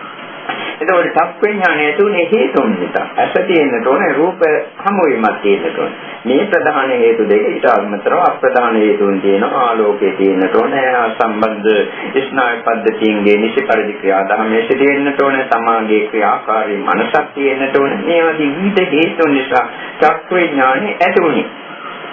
ඇහැ ඇති කරගත්තේ නැහැ, රූප ඇති කර දුන්නේ නැහැ. මේවා හේතුන් තියෙන විට ඒ සංස්කාර ධර්ම වල ස්වરૂපේ මං කියවා කිසිම සංස්කාර ධර්මයක් දන්නේ අනිත් සංස්කාර ධර්ම උපදවනවා කියලා. කිසිම සංස්කාර ධර්මයකට අවශ්‍ය කමක් නැහැ තවත් සංස්කාර ධර්මයක් උපදවා දීමට. එතකොට කන දන්නේ නැහැ සෝත විඥානේ තමා නිසා උපදිනවා කියලා. ශබ්දේ දන්නේ නැහැ සෝත විඥානේ ඇති වෙනවා කියලා. සෝත විඥානේ ඇතිවෙන්නත් හේතු තියෙනවා. එතන බුදුරජාණන් වහන්සේ ප්‍රකාශ කරන්නේ සෝතංච පටිච්ච සබ්දේච උත්පත්ති සෝත විඥානං කනයි ශබ්දේ නිසා සෝත විඥානේ ඇති වෙනවා කියලා. ඒ පමණක් නෙවෙයි, ඒ ප්‍රධාන හේතුන් තව හේතුන් තියෙනවා. ඒ ශබ්ද තරංග කණේ වැදීම පමණක් නෙවෙයි, ඒ කනහා සම්බන්ධ ස්නායු නිසි පරිදි වාරයෙන් තිබෙන්නට ඕනේ. ක්‍රියා කරන්න පුළුවන් ස්නායු පද්ධතියක් තියෙන්නට ඕනේ. තමන්ගේ මනසේ ක්‍රියාදාමය තිබෙන්නට ඕනේ. ඒ කියන්නේ අක්‍රීය මනසක් මනසක් නෙවෙයි ක්‍රියාත්මක මනසක් තියෙන්නට ඕන. නින්ද ගිය කෙනෙකුට නැහැ කනට ශබ්දයක් වෙනවා. ඒ නිසා ඒ ආදී විවිධ හේතුන් තියෙනවා. මේ නාසයේ ගඳ සුවඳ හමු වුණාට පස්සේ ගාහන විඥානය ඇති වෙන ඒකටත් හේතුන් තියෙනවා. එතකොට දිවට රසය ගෑවුනාට පස්සේ පහළ වෙන ජීවා විඥානයත් හේතුන් නිසා හටගන්න දෙයක්. හයට ස්පර්ශ හමු වුණාට පස්සේ පහළ වෙන කාය විඥානයත් සංකතෝ හේතුන්ගෙන් හටගත් ධර්මතාවයක්. මනසට ධර්මාරම්මණයක් හමු වුණාට පස්සේ පහළ වෙන මනෝ විඥානය සුදු සංස්කාර ධර්මයක් හේතුන්ගෙන් හටගත් ධර්මයක්. මේක පැහැදිලිව තේරුම් ගන්නට ඕනේ. එතකොට ඇසයි කනයි නාසයයි දිවයි ශරීරයයි මනසයි කියන ඒවා ඔක්කොම හේතුන්ගෙන් හටගත් ධර්ම. ඒ හේතුවනුත් හටගත්තේ හේතුන් නිසා. ඇසට පෙනෙන රූප, ශබ්ද, ගන්ධ, රස, පොට්ටබ්බ ආදී ධර්ම ඔක්කොම හේතුන්ගෙන් හටගත් ධර්ම. ඒ හේතුන් හටගත්තේ තවත් හේතුන් නිසා. මේකේ නිමක් නැති ක්‍රියාදාමයක් සිදුවන. ඔය විදිහට පස්සට බලන්න ගියොත් නිමක් නැති විදිහටම බලන්නට පුළුවන්. මේ විදිහට තේරෙනකොට Tamanට තේරෙනවා මේ චක්කු විඥානය කියන්නේ, සෝත විඥානය කියන්නේ, ගාහන ජීවා කාය මනෝ විඥානය කියන්නේ බුද්ධ සංස්කාර ගොඩක් හැර අනුකේශයක් නෙවෙයි. මම අසනවා, මම කියනවා, මම බලනවා ආදී දේවල් නෙවෙයි මෙතන තිබෙන්නේ. හේතුන් නිසා හටගන්නා ඵල ක්‍රියාවලිය ඵලදාමයක් කියන්නේ. තේරුම් ගත යුතුයි, අවබෝධ වී පෙනිය යුතුයි. මෙතෙක් කල තමන් සිතුවනම් මම බැලුවය, මම ඇසුවය ආදී වශයෙන් එතන එරිගිදී ඇති වෙන තිබුණු මුලාවත් මෙහිදී තමන්ට අවබෝධ වන්නට ඕන. කවුද මේ අවබෝධය ඇති කරන්නේ? කවුද මේවා සංස්කාර වශයෙන් දකින්නේ? තමන් නෙවෙයි. තමාගේ සිත තුළ මේ පිළිබඳ දැනීම් පහළ වෙනවා. ඒ දැනීම් ඔක්කොම සුදු සංස්කාර ධර්ම. සංස්කාර ධර්මම අරමුණු කරමින් සංස්කාර ධර්මම පහළ වෙනවා, ඇති වෙනවා, පවතිනවා, නැති වෙනවා. ඒ ක්‍රියාදාමයේ මේ සිදුසිදියන් මේවා දැක්කේ නෑ කලින්. ඔය විදිහට ඒ දැක්කේ නැති අවිද්‍යාවවත් නොදක්කම තියෙන නිසා ඒක සංස්කාර ධර්ම. දැන් මේවා දකින්නේ ප්‍රඥාව තරමක් දුරට දියුණු වෙලා ප්‍රඥා ඇසකින් ඒ ප්‍රඥාව මොකද? ඒක සංස්කාර ධර්ම. එතකොට දැන් ඇහැට රූපේ දැක්කා, චක්කු විඥාන ආදිය පහළ වුණා. කනසනාසය දිව ශරීරයේ මනස ආදිය නිසා ඒවට අරමුණු හමු වීමෙන් ඒ විඥාන පහළ වුණා. බොහෝ දෙනෙක් ප්‍රොක්ෂණේ රහත් නෝ සෑම කෙනෙකුටම වගේ සංඥා පහළ වෙනවා මේ අරමුණු හමු වුණාට පස්සේ. රහතෝ කෙනෙකුට නිරායාසයෙන් සංඥා දැනෙන්නේ ආයාසයෙන් සංඥා දැනෙන්න කරගන්නට පුළුවන්. අවශ්‍ය නම් පමණක් සංඥා ඇති කරගන්නට පුළුවන්, අනවශ්‍ය නම් සංඥා ඇති නොකරගෙන ඉන්නටත් පුළුවන්. එතකොට ඇත්තට රූප දැක්කාට පස්සේ රූප හඳුනා ගන්නවා රූප සංඥා. කනට ඇහෙන ශබ්ද හඳුනා ගන්නවා ශබ්ද සංඥා. නාසයට දැනෙන ගන්ධ සුවඳ හඳුනා ගැනීම ගන්ධ සංඥා. ඒ විදිහටමයි රස සංඥා, පොට්ටබ්බ සංඥා, ධම්ම සංඥා. මේ සංඥා මොනවද? තනිකර සංස්කාර ගොඩක්. මේක පැහැදිලිවම මේ අය අවබෝධ කරගත යුතු කාරණාවක්. ඇහැට රූපයක් දැකලා මේ ලස්සනයි කියලා හිතනවනම්, මෙයා කැතයි කියලා හිතනවනම් මේවා බුදු සංස්කාර ගොඩවල්. තමන්ගේ සිත තුළ පහළ වෙන නාම ධර්ම ටිකක්. ඒක පැහැදිලිව තේරුම් ගන්න. මෙයා ගැහණියෙක්, මෙයා පිරිමියෙක්, මෙයා තරුණයෙක්, මෙයා ළමයෙක්, මේ මහල්ලෙක් හිතනවනම් ඒ ඔක්කොම තමන්ගේ සිත තුළ පහළ වෙන සංඥා ආදී නාම ධර්ම. ඒ බුදු සංඥා ආදී නාම ධර්ම ඇති නැති යාමක් හැර, ඒ සංස්කාර ධර්මයන්ගේ ඉදීමක් නැති යාමක් හැර, මෙතන සත්‍ය වශයෙන් ක්‍රියාත්මක වන ආත්මීය ස්වરૂපයක් දක්නට ලැබෙන්නේ නැහැ. තමා නෙවෙයි, සමාඩය දෙයක් නෙවෙයි මේ ක්‍රියාත්මක වන්නේ. හේතුඵල ක්‍රියාදාමයක්. මේ හේතුඵල ක්‍රියාදාමයේ මැනවින් අවබෝධ වෙන කෙනෙකුට තමයි අනාත්මය කියන එක ඉතා ගැඹුරින් අවබෝධ වන්නේ. ඉහළ මාර්ගඵල ලබනකොට ඇති වෙන අවබෝධයයි පහළ මාර්ගඵල ලැබෙනකොට ඇති වෙන අවබෝධයයි අතර විශාල වෙනසක් තිබෙනවා. මේ දැන් දෙපා මේ කරුණ අපිට තේරෙනවායි දැන්. ඒක තේරෙන්නේ ඔයගේ දැනුම් මට්ටමට පමණයි. ඔයින් එහාට තව ඔයවා ගැඹුරින් අවබෝධ කරගන්නට පුළුවන්, අවබෝධ වෙනවා. එතකොට දැන් ඔය සංඥා ස්කන්ධයේම තනිකරම සංස්කාර ගොඩක් වශයෙන් දකිනවා. සංඥා ඇති වුණාට පස්සේ බොහෝ විට අපි රූපයක් දැක්කාට පස්සේ හඳුනා ගන්න සංඥාවට අනුව තමයි වේදනාවක් ඇතිවන්නේ. ලස්සනයි හොඳයි ආදී වශයෙන් හිතවන සුඛ වේදනාවක්, නරකයි දුෂ්ටයි හතුරෙක් ආදී වශයෙන් හිතවන දුක් වේදනාවක් ආදී දැනෙත වෙනවා. බොහෝ විට එහෙම සිදුවේ. එතකොට මේ වේදනා ස්කන්ධය කියන්නේ මොකක්ද? සැප වේදනා, දුක් වේදනා, මදහත් වේදනා කියන කොටස් තුනමයි වේදනා ස්කන්ධය පැවැත්වන්නේ. සැප වේදනාව සංස්කාරයක්, දුක් වේදනාව සංස්කාරයක්, උපේක්ෂා වේදනාව සංස්කාරයක්. තමන් සැප වේදනා දුක් වේදනා මදහත් වේදනා විඳිනවා නෙවෙයි තමන්ගේ සැප දුක් මදහත් ආදී වේදනා ඇත්තේ නැහැ. හුදු හේතු නිසා හටගත් ඵල ක්‍රියාදාමයක් මෙතන සිදෙන්නේ. තමන් සුඛ වේදනාවට කොටෙක් ඇලුනත් ඒක හුදු සංස්කාරයක් ඇති නැති අනේක ඇලීම සංස්කාරයක්. තමන් දුක් වේදනාවට කොටෙක් ගැටුණත් ඒක සංස්කාරයක්. ඒකත් ඒ ගැටීම සංස්කාර ධර්මයක්. එතකොට මේ සංසාරයේ පුරාම මේ සුඛ වේදනාවට ඇලුනා දුක් වේදනාවට ගැටුණා. විශේෂයෙන්ම සුඛ වේදනාවට ඇලීම නිසා කාමරාග පටිඝංශ ධර්මයන් ගලන්නට පටන් ගන්නවා. දුක් වේදනා කාමරාග ගන්නසේ ගලන්නට පටන් ගන්නවා. දුක් වේදනාවට ගැටුණ නිසා පටිඝංශය ගලන්නට පටන් ගන්නවා. මේවා අනිත්‍ය ආදී වශයෙන් නිසි ආකාරයෙන් දක්නට නැතිකම තිබුණ නිසා අවිජ්ජාංශය ගලන්නට පටන් ගන්නවා. ඒ නිසා තමයි මේ කාමරාග පටිඝ ආදී ධර්මයන් අපිට ශ්‍රේ කරන්නට බැරි වුණේ මේ දක්වා. ඒ නිසා මේ කාරණා පැහැදිලිව තේරුම් ගත යුතුයි. කිසිම අරමුණක් තුළින් කිසිම ආකාරයකින් සුඛ වේදනාවක් හෝ දුක් වේදනාවක් ලබා දෙන්නේ නැහැ. ඇසට පෙනෙන රූප, කනට ඇහෙන ශබ්ද, නාසයට දැනෙන ගඳ සුවඳ ආදී තුළින්. දිවට දැනෙන රස තුළිනුත් එහෙමයි. හැබැයි ඒක සාමාන්‍ය කෙනෙකුට තේරුම් ගන්න බෑ. කායට දැනෙන ස්පර්ශ තුළිනුත් සැප වේදනා දෙන්නේ නැහැ, දුක් වේදනා දෙන්නේ නැහැ. මේකත් තේරුම් ගන්නට බෑ කියලා අවබෝධයක් නැති කෙනෙකුට. ඒව නැති වුණත් අනිත්‍යව තේරුම් ගන්නට පුළුවන් වෙන්නට ඕනේ. මේ ඇසට පෙනෙන රූප තුළින් සුඛ වේදනාවක් ගෙන දුන්නේ තමන් සිතින් ඒවා මෙහි කරපු ආකාර වලට අනුව. දුක් වේදනා ගෙන දුන්නේ ඒ කරපු ආකාරයට අනුව. මේ සැප දුක් මැදහත් ආදී වේදනා සියල්ලම මම මෙතෙක් ග්‍රහණය කළා. ග්‍රහණය කළේ මොනවද? පුදු සංස්කාර ගොඩ. මොනවද ඒ යථා තත්ත්වේ? අනිත්‍යයට ගියා, නිරුද්ධ වී ගියා. නිරුද්ධ වී නිවි යන දේවල් මේවා ග්‍රහණය කළේ ඇයි? නොදක්ෂම තිබුණ නිසා. නිරුද්ධ වී ගිය දේවල් වල කිසිම අගයක් නැහැ. මේවා නිස්සාරෝ ධර්ම, සාර ධර්ම වශයෙන් අපි ග්‍රහණය කළා සංසාරේ පුරා. අසාරේ සාර මතිනෝ අසාර දේව සාර වශයෙන් ග්‍රහණය කළා. මේ වැරදි ආකාර අසාරේ සාරමතින භාවයේ තේරුම් ගන්නට ටිකක් උත්සාහ ගන්නට ඕන. එහෙම උත්සාහගත් කෙනෙකුට තමයි අපි කියන දේවල් මොනවද කියලා යතරමත් දුරට අවබෝධ වන්නේ. දැන් වේදනා ආදී ධර්මයන් පහළ වුණාට පස්සේ සුඛ වේදනාවට ඇලෙනවා, දුක් වේදනාවට ගැටෙනවා, මඳහත් වේදනාවට මුලා වෙනවා. ඊට පස්සේ කායික ක්‍රියා කරනවා, වාචික ක්‍රියා කරනවා, මානසික ක්‍රියා කරනවා. සංසාරේ ගමන දිග්ගැස්සීම සඳහා පටිච්චසමුප්පාද ධර්මයන් කැරකෙන්නට පටන් ගන්නා මේ අවස්ථාවේ. මෙන්න මේ தත්ත්වය Taman දැන් තේරුම් ගන්නට ඕන. මොකද කාමරාග පටිඝානසේ ධර්මයන් සේකරින්නට නැත්නම් අඩු කරන්නට යන අය මේවා අවබෝධ කරගෙන ඒ අනුව නිෂ්පරිදි පිළිපදින්නට ඕන. සුළු සමාධි මාත්‍රයකින් සුළු ප්‍රඥාවකින් ලබන දැනුමක් නෙවෙයි මේ ඉහළ මාර්ගඵලය. එතකොට Tamanට තේරුම් ගන්නට පුළුවන් වෙන්නට ඕන. තමන්ගේ සිත තුළ පහළ වන සීලුම සිටිවිලි ධර්ම සංස්කාර ධර්ම සමාන වේ තමාට අයදයක් නෙවෙයි. තමන්ගේ දේවල් නෙවෙයි. අපි හිතමු කෙනෙක්ගේ සිත තුළ ශ්‍රද්ධාව ඇති වෙනවා කියලා ශ්‍රද්ධාව සංස්කාර ධර්මයක්. ඒකෙත් තියෙන උපාදෝ පඤ්ඤායති වයෝ පඤ්ඤායති චිත්තසංය සම්පඤ්ඤාය. ඒකයි ඔය තමයි ගැඹුරු ශ්‍රද්ධාවල් තියෙන අය සමහර ශ්‍රද්ධාවක් නැති පුද්ගලයන් බවට පත් වෙනවා. ඒවා අඩු වැඩි වෙන්නේ. ඒවා හේතුන්ගෙන් හට සංස්කාර ධර්ම.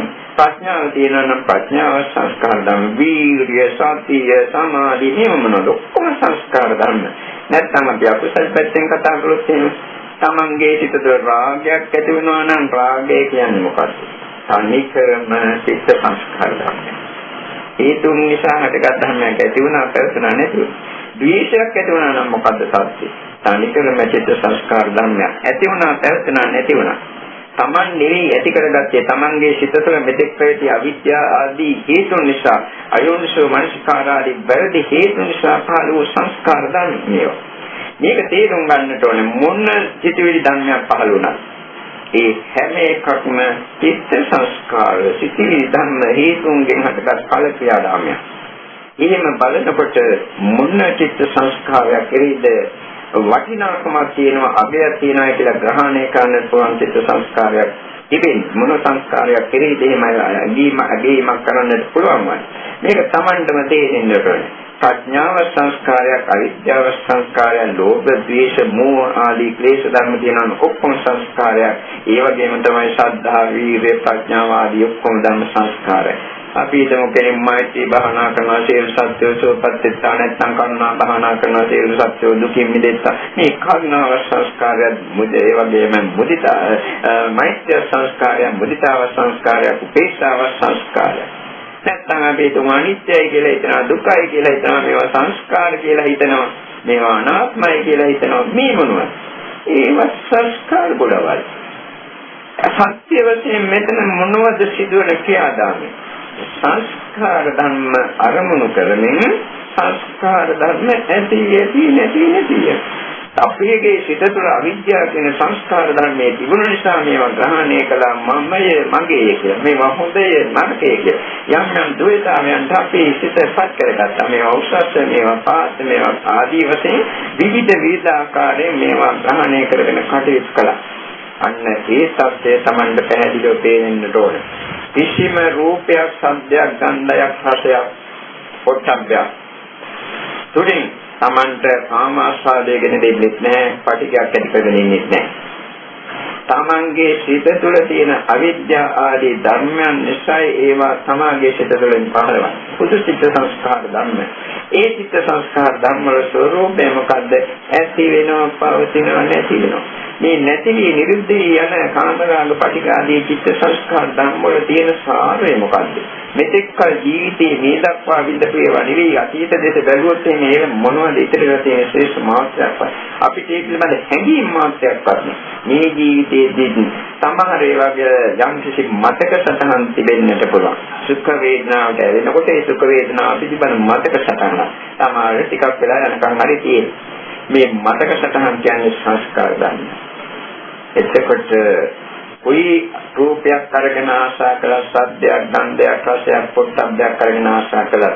තමන්ගේ සිතේදී මෙලෙස ඇති වෙනවා, පවතිනවා, නිරුද්ධ වෙනවා. ඒ කවර දෙයක් කෙරෙහි ගැටුණත් මේ ආකාරයෙන් චිත්ත සංස්කාර ධර්ම ඇති වෙනවා, පවතිනවා, නැති වෙනවා. මේවා නොදත් අය මේවා උපාදාන කරනවා, මම කියලා හිතනවා, මට කළා කියලා හිතනවා, මගේ දේවල් කියලා හිතනවා. වැරදි මුලාව නිසා ඒ අවිද්‍යාව නිසා සසරෙන් සතරට ඒ ඇති ගමන් කරන්න සිදුවේ. එමේසා මේ සංස්කාර ස්කන්ධය කෙරෙහි මන අවබෝධයක් ඇති කරගත යුතුයි. සංස්කාර ස්කන්ධය තුළ පවත්නා වූ සියලුම චිත්ත සංස්කාර ධර්ම සිතිවිලි ධර්ම උදු හේතුඵල ක්‍රියාදාමයක් පමණයි කියන කරුණ ඉතා ගැඹුරින් අවබෝධ වෙන විට තමයි මං කිව්වේ මොකක්ද කියලා මේ ඇයිට තේරුම් ගන්න. නැත්තම් මේවා හුදු වචන මාත්‍ර වලට පමණක් සීමා වෙනවා. යන්තාද්දුරට මේ ගැඹුරු අවබෝධය ඇති වුණා නම් ඒ තාද්දුරට මා කියපු දේ අදහස් මා කියපු දේ අර්ථය මේ ඇයිට තේරුම් ගන්නට පුළුවන් වෙයි. දැන් මේ විදිහට පංචස්කන්ධ ධර්මම සංස්කාර කොටවල වශයෙන් දකින්න. එතකොට ඉස්සෙල්ලා අපි දැක්කා බාහිර අජීවී සජීවී සියලුම ලෝකේ අධ්‍යාත්මික ලෝකයේ අපි මෙලෙසින් දැක්කා බාහිර ලෝකයක් පරිින් දැක්කා සියලුම සංස්කාර ධර්ම වශයෙන් මුළු විශ්වයටම දැන් අවධානය යොමු කළොත් තත්ත්වය කුමක්ද? Tamanda තේරෙන්න ඕන විශ්වය කියලා සත්‍ය වශයෙන් දෙයක් නැහැ. සංස්කාර කොටවල් නිසා තවත් සංස්කාර කොටවල් ඇති නැති යම්. මේ සංස්කාර කොටවල ඇති නැති අනේකට මම සරල උපමාවක් මේ ඇති කරනවා. අපි හිතමු පහනක් දැල්ලේනවා බොද්ද තනක් කියලා හිතමු. මේ පහනෙන් තවත් පහනක් දැල්වෙනවා. අර පළමු පහන නිවෙනවා. දෙවෙනි පහනෙන් තුන්වෙනි පහනක් දැල්වෙනවා. දෙවෙනි පහන නිවෙනවා. තුන්වෙනි පහනෙන් හතරවෙනි පහනක් දැල්වෙනවා. තුන්වෙනි පහන එතකොට නිවෙනවා. මේ විදිහට එක පහනක් දැල්වෙනවා. අර කලින් තිබුණු පහන නිවි යනවා. මේ විදිහට තමයි මුළු විශ්වයම අජීවී වේවා සජීවී වේවා. මුළු විශ්වයම සංස්කාර ගොඩක් විවිධ සංස්කාර නිසා ඇති නැති යනවා. අර කලින් ඇති කර දීපු සංස්කාර ගොඩවල නැති යනවා. අනිත්‍යයෙන් නිරෝධයට පත් වෙනවා. අනිත්‍යයට යනවා නිරුද්ධ වෙනවා. මේ සංස්කාර ධර්ම තිබෙන තාක්කල් විශේෂයෙන්ම තමන්ගේ පංචස්කන්ධ ධම්ම සංස්කාර ධර්ම තිබෙන තාක්කල් ඊටත් අමතරව රාගයේ තිබෙන තාක්කල් ද්වේෂයේ තිබෙන තාක්කල් දුක්ඛ සත්‍යයි ක්‍රියාත්මක වන්නේ. දුක්ඛ සත්‍යයි අභිනන්දනය කරන්නේ රාගයට ඇලෙනවා. මේක පැහැදිලිව තමන්ට තේරුම් ගන්න කරුණක්. එතකොට තමන්ගේ පංචස්කන්ධ ධර්ම සියල්ලම ඒ සංස්කාර ගොඩම ඒකාන්ත වශයෙන්ම දුක්ඛ සත්‍යයක් කියලා තේරෙන්නට. මේ දුක්ඛ සත්‍යයට ඇලුණු සංස්කාර ඒවා කරේ මුලා වුණු සංස්කාර ඒක දුක්ඛ සමුදය සත්‍යය. ඒ ඔක්කොම සංස්කාර කොටවල දුක්ඛ කිව්වා දුක්ඛ සමුදය කිව්වා සංස්කාර තමයි. එතකොට මේ සංස්කාර අනිත්‍යයට යනවා, නිරුද්ධ වෙලා යනවා, නිරන්තරයෙන්ම ඇති වෙති නැති යනවා. තමන්ගේ පංචස්කන්ධ ධර්මයන් මේ අවස්ථාවේදී නිරන්තරයෙන් ඇති යන ආකාරයක් දකින්නට පුළුවන් නම් මුළු විශ්වයම තර කලින් කියපු ආකාරයෙන් අනිත්‍ය නිරෝධය යන ආකාරය දකින්නට පුළුවන් නම් මුළු විශ්වයම එතකොට අනිත්‍ය වූ නිරුද්ධ වූ යන ධර්මයක් සංකරම දුක්ඛ සත්‍යයක් මෙතන තියෙන්නේ. දුක්ඛ සමුදය සත්‍යයක් මෙතන ක්‍රියාත්මක කරනවා. මේ தත්ත්වය හරියට අවබෝධ වෙනකොට සමහර විට මුළු විශ්වයම නිවි ගොස් සිතට සම්පූර්ණ ශූන්‍යතාවයකට පත් කරන්නට පුළුවන්. අපි තමන්ගේ රූප ස්කන්ධය පමණක් හරිනේ කියලා ශූන්‍යතාවයකට පත් වෙනවා කියන්නේ. මේ ශූන්‍යතාවය මොකක්ද? ඒක සංස්කාර ගොඩක්. ශූන්‍යතාවයේ අරමුණු කරන දැනෙන සිත මොකද්ද? ඒක සංස්කාර ගොඩක්. සංස්කාර වල ලක්ෂණය මොකද්ද? උපාදෝ පඤ්ඤායති, වයෝ පඤ්ඤායති, චිත්තස්ස අඤ්ඤ සම්පඤ්ඤායති. ඉපදීමක් තියෙනවා, විනාශ වීමක් තියෙනවා, වෙනස් ස්වરૂපයේ පරිවර්තනය වීමක් තියෙනවා. ඔය ශූන්‍යතාවය හැම වෙලාවෙම පවතින ධර්මයක්. මේ වෙනස් තත්යකට හිත පරිවර්තනය වෙලා යනවා. තව ටිකකින් මේ වෙලාවේ තිබුණා. එතකොට මේ ශූන්‍යතාවය කියන්නේ මොකද්ද? හුදු සංස්කාර ධර්මයක්. බුදුරජාණන් වහන්සේ ඔවෙනි තත්වවලට කියන්නේ අභිසංකත, අභිසංචේතිත ධර්ම කියන වචන. ධ්‍යානයක් කිව්වත්, ඵල සමාධියක් කිව්වත්, මේ ශූන්‍යතාවයක් වස්තිතින්ම නිර්මාණය කළා. ඒ තත්ත්වය ඇති කරගන්නට සුදුසු වන ආකාරයෙන් අපි මනසිකාර මෙනෙහි කිරීම කළා. අවබෝධ කිරීම කළා. ඒ නිසා මේක ජනිත වුණේ. ඒකයි අභිසංකත කියන්නේ. හේතුන් නිසා අපි හදාගත්තා. අභිසංකේතේ සිතින්ම අපි මේවා සිතලා හදාගත්තා. ඒ යම් කෝපනකින් අභිසංකතං අභිසංකේතිතං තද නිච්ඡං නිරෝධ ධම්ම. මේ ආකාර අභිසංචේත ධර්මයක් තියෙනවනම් තං අනිච්ඡං ඒක අනිත්‍යයට යනවාමයි සංස්කාර වල ස්වરૂපේකයි. නිරෝධ ධම්මං නිරුද්ධ වී යනවා. මේක අනිත්‍යයි නිරුද්ධ වී යනවා. අනිත්‍යයට යන නිරුද්ධ වී යන මේ අවස්ථාවේදී Tamanට විද්‍යමාන වන එකම ධර්මය වූ මම කියන, මගේ කියන, නැත්නම් ආත්මයක් කියලා කියන එකම ධර්මය වූ එහෙම ග්‍රහණය කරන්නට ඉතිරි වී ඇති එකම මේ ශූන්‍ය දර්ශනය පවා අනිත්‍යයට ගොස් නිරුද්ධ වී ගියාට පස්සේ එතන ආත්මය කියලා ගන්නට මොනවද ශේෂවන්නේ? මෙන්න මේ ශේෂ නොවන ආකාරයෙන් මේ නිරුද්ධ වන ආකාරය පැහැදිලිව හිතට අවබෝධ වුණොත් එතෙන්දී නිවීමකට සිතපත් වෙනවා. දැන් මේ නිවීමකටපත් වුණාන් පස්සේ ශාන්ත භාවයක්, ප්‍රණීත භාවයක්, නිවීමක් අත්දකින්නට පුළුවන්. මේක සංස්කාර ගොඩක්. නිවනක් යම් කිසි කෙනෙක් අත්දකිනවා නම් අපි තෝපල් සමවැදෙන අත්දකිනවා කියන එතනක් තියෙනවා සංස්කාර ගොඩක්. මොකද ඒකේ තියෙනවා කලින් කියපු විදිහම සීතාශයම් දැනීම මාත්‍ර වේදනා මාත්‍ර ආදී චිත්ත සංස්කාර ධර්ම ඒවා ඔක්කොම පංචස්කන්ධයට ධර්ම. මේ පංචස්කන්ධයට ධර්ම නිවන කියන්නේ කිසිවක් නැති භාවයයි එතන තියෙන නිවන කියන්නේ. ඒ පංචස්කන්ධ ධර්මයන්ට අරමුණු වන කිසිවක් නැති සත්‍යයයි නිවන කියන්නේ. නමුත් ලෝක සත්‍ය රැවටෙන ඇතන තියෙන ශාන්ත භාවයේ, ප්‍රණීත භාවයේ නිවන කියන්නේ. ඒ ශාන්ත භාවයත් නෙවෙයි නිවන, ප්‍රණීත භාවයත් නෙවෙයි. ඒක සංස්කාර ධර්ම. ශාන්ත භාවය තියෙනවා, පවතිනවා නැති වෙනවා. ප්‍රණීත භාවය තියෙනවා, පවතිනවා නැති වෙනවා. නිරාමිෂ සුවයක් ඒ වෙලාවට අත්දකිනවා. නිරාමිෂ සුවය ඇති වෙනවා, පවතිනවා නැති වෙනවා. ඵල සමෝධ ඉන්න කම්පමණයි සුවේ තියෙන නැගිටතර පස්සේ නැහැ. මේ ඔක්කොම අනිත්‍යයට යනවා. එතකොට මෙතන ඒ නිවීමකට සිතපත් වුණා නම් මේක නිත්‍ය ධර්මයක් නෙවෙයි, අනිත්‍යයි, නිරුද්ධ වී යන ධර්මයක්. මෙතන තියෙනවා සංස්කාර ගොඩක්. මේ සංස්කාරات මම අතහරිනවා කියලා අතහරින්නට ඕන. දැන් එතකොට මුළු විශ්වයම තමාගේ සිතින් අතහැරියා ඉතින්. ඒ කියන්නේ තමන්ගේ පංචස්කන්ධ ලෝකේ, බාහිර පංචස්කන්ධ ලෝකේ නිවන අරමුණු කරමින් පවත්නා සංස්කාර ධර්මයි. මේ සියල්ලම සිතින් අතහැරී ගියොත් එහෙම සිත සීතල වෙනවා, නිවෙනවා. සීති භූතෝස්මි නිබ්බතෝ සීතල වුණා නිවුණයි කියලා සමහරට සිතෙන්නට පුළුවන්. නැත්නම් වචන පවක් පිටින්න්නට පුළුවන්. අතිශයින්ම සීතල භාවයකට නිවීමකට ඒ වෙලාවේපත් වුණා. එතකොට ඒ සීතල භාවයේ නිවීම කියන එකත් උපාදාන කරන්නට තියෙන දෙයක් නෙවෙයි, හැම වෙලාවෙම පාදින ධර්මයක් නෙවෙයි. ඒක පවා පංචස්කන්ධ ධර්ම කියන දුක්ඛ සත්‍ය මත පිටලා තිබෙන දෙයක්. ඒක තමයි අන්තිමට විතරුණු දුක්ඛ සත්‍යයේ ශේෂම අන්තිම සියුම්ම අවස්ථාව. බය වෙන්න දෙපා මේ කාර්යයේ දුක්ඛ සත්‍යයක් කියලා තේරුම් ගන්නට. ඒක දුක්ඛ සත්‍ය වෙන්නේ ඒක පිළිබඳව පහළ වෙන ඒ වෙලාවේ තිබෙන පංචස්කන්ධ ධර්මයන් පවත්නා නිසා. සංකිට්ඨේන පංච උපාදානස්කන්ධා දුක්ඛ කෙටියෙන් දුක්ඛස්කන්ධය කියන්නේ දුක කියන්නේ මේ පංචස්කන්ධේ පැවැත්ම. පංචස්කන්ධේ පැවැත්ම තියෙනවා නම් එතන දුක තියෙනවා. රහත් වුණත් එහෙමයි බුදු වුණත් එහෙමයි පසේ බුදු වුණත් එහෙමයි ඉන්දිය පිරිනම් පාවාට පස්ව තමයි දුකේ කෙලවර දෙන්නේ. දැන් මේ අය දන්නවා පිළිපොතේම තියෙනවා මහා කාශ්‍යප මහ රහතන් වහන්සේ මොගලන් මහ රහතන් වහන්සේ නැත්නම් බුදුරජාණන් වහන්සේම දුකකට පත් වෙලා තියෙන හැටි බාලනාමේ දුක්ඛ වේදනා වික්කමන්ති නොපටික්කමන්ති අතකෝ භගවා දුක්ඛිතෝ හෝති බාල ගිලානෝ ආදී පාඨමය එදන් බුදුරජාණන් වහන්සේ ගිලාන් වෙලා දුකට පත් වුණා නැත්නම් මොගලන් මහඳුරෝ කාශ්‍යප මහඳුරෝ කියනවා මගේ මේ දුක් වේදනා වැඩි වෙනවා අඩු වීමක් පේන්නේ ආදී වශයෙන් මේ විමුක්ති සිතකට ඒ දුකක් කිසිවක් දැනෙන්නේ නැහැ. නමුත් මස්පිත සිත දැනෙනවා. ඒ දුක් අත්දකින්නට වෙනවා පින්නම් පානස මොහොත දක්වාම. එතකොට මෙතෙන්දී පැහැදිලිව Tamanට තේරෙන්න ඕනේ මුළු විශ්වයේදී සජීවී සංස්කාර ධර්ම ඔක්කොම ගත්තොත් සුද්ධ ධම්ම සමුප්පාදං සුද්ධ සංඛාර සංකතින් සංඛාරා විභවිස්සන්තේ තත්ඛා පරිදේවරා පුදු සංස්කාර ධර්මම ඇති වෙනවා පුදු සංස්කාර ධර්මම පවතිනවා පුදු සංස්කාර ධර්මම නැති වෙනවා තත්ත්ක පරිදේවනා මේ ධර්මන පරිදේවයක්ද මනසෝකයක්ද මන තැවීමක්ද මොන ඇල්ලීමක්ද මේ අවබෝධය Tamanට ඇති වෙන්නට ඕනේ යම් කිසි දවසක මේ පංචස්කන්ධ සංඛ්‍යාත සංස්කාර ධර්ම සම්පූර්ණයෙන් නිවිලා යනවා නම් එතනයි සදාකාලික දුකේ කෙලවර.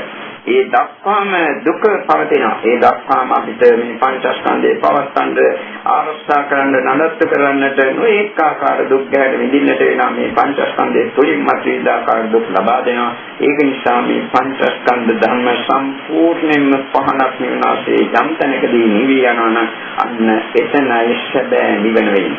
ඒක නිසා නිරෝධෝ දුක්ඛ ධම්මානං සංඛාරෝප සමෝසකෝ මේ පංචස්කන්ධ සංඛාර සංස්කාර ධර්ම නිර්වශේෂ වශයෙන් පහනක් විුණාසේ නිවි යාමක් තියෙනවා නම් මේ සංස්කාරයන්ගේ වේස්පසමනේ ඒ නිරුද්ධ වීම තමයි නිරෝධෝ දුක්ඛ ධම්මානං මේ දුක්ඛ ධම්මයන්ගේ නිරුද්ධ වීම. එතකොට මේ නිරුද්ධ වීම අසංකත ධාතු වශයෙන් හඳුන්වන්නේ නිවන හඳුන්වන්නේ අසංකත ධාතුව කියලා හේතුන්ගෙන් හට නොගත් ධර්මයේ කියන එකයි අදහස. හේතුන්ගෙන් හට නොගත් ධර්මයේ කියන්නේ රහතෝ කෙනෙක් පින්වම් පෑවට පස්සේ ඔක්කොම දේවල් පංචස්කන්ධ ධර්මයන්ම නිරුද්ධ වී නිවිලා යනවා. ඒ වගේම පංචස්කන්ධ ධර්ම සිටේ පැවැත්ම පවතින නිසා නිවනක් අත්දැක්කා නම් ඒ නිවනක් නැත්තටම නැති යනවා. එයින් පස්සේ තියනවා කියන්නේ කිසිම දෙයක් නැහැ. කිසිම දෙයක් නැතිකොට එතන ඇතිවීමකුත් නැහැ, පැවතීමකුත් නැහැ, නැතිවීමකුත් නැහැ. තියෙන නිසා තමයි මේ ඔක්කොම දුක් පවත්තන් දුක්ඛං අපවත්තං සුඛන්ති සම්පිතදේ ඥානං කියන්නේ ඒකටයි. මේ පවතින දේවල් දුක් නොපවතින දේමයි සාන්තය කියලා මේ අනුපාදිශේෂ නිර්වාණ ධාතුව පිළිබඳ වූ නුවණේ පවත්තන් දුක්ඛං අපවත්තං සුඛන්ති සම්පිතදේ ඥානං කියන ඥානෙ. මේ ඇයි ඥානය ඇති කරගන්නට බෑ. නමුත් මේ ඇයිට ඒක තේරුම් ගන්නට පුළුවන් වෙයි. ඒ විදිහට කටයුතු කළොත් එහෙම මේ ඇයට කවන මාර්ග ඵලයක්වත් ලබන්නට පුළුවන්. ඉහළට ගැඹුරින් ගැඹුරට මේ අවබෝධ තව තවත් පුරුෂෝල වශයෙන් ඇති කරගත්තොත්.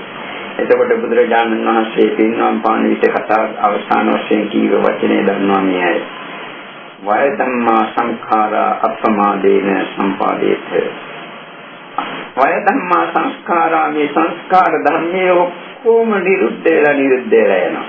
බුදුරජාණන් වහන්සේ මේ පිරිනම් පාන මංචකයේදී මේ කියන්නේ උන්වහන්සේගේ සියලුම සංස්කාර ධර්ම සම්පූර්ණයෙන් නිවන නිවියන බව පහනක් නිවනාසේ නිවියන බව දකිමින් ඒවා ඒ අවබෝධයේ පිහිටලයි මේ කතා කරන්නේ. පංචස්කන්ධ ධර්ම තියෙන තාකල් මහණෙනි දුක එතන තියෙනවා. ඒක නිසා මේ පංචස්කන්ධ ධර්ම නැවත නූපදින ආකාරයෙන්ම නිවා දමීමට ඔබලා උත්සාහ ගත යුතුයි කියන එකයි අවසාන අවවාදය. මේ අවවාදයේ බුදුරජාණන් වහන්සේ කලේ කොයිතරම්නම් ගැඹුරු අවබෝධයකින් යුතුවද කියන එක තමන් ලබන අවබෝධය මතයි තීරණය වන්නේ. එතකොට තමයි බුදුරජාණන් වහන්සේ කවුද කියලා තේරුම් ගන්නට හැකියාව ලැබෙන්නේ. යෝ ධම්මං පස්සතේ සෝමං පස්සතේ. යමෙක් ධර්මයේ දකිනවා නම් මම දකිනවා කියේ බුදුරජාණන් වහන්සේ විසින් ඔය විදිහට ඒවා තම අත්දකින්න නිසා නැත්තම් පොත්පත්වල තියෙන ධර්ම කරුණු මාතෘකාවට තියාගෙන අවබෝධ කර ගන්නා නිසායි.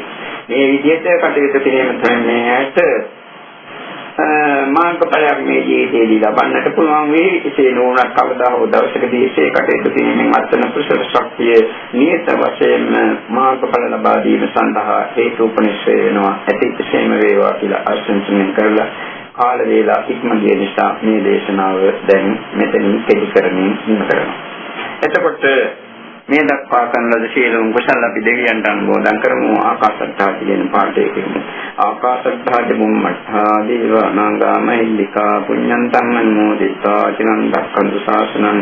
ආකාශත්තා බුම්මත්තා දේවානාගා මහින්దికා පුඤ්ඤන්තං අනුමෝදිතා චිරං රක්ඛන්තු දේශනං.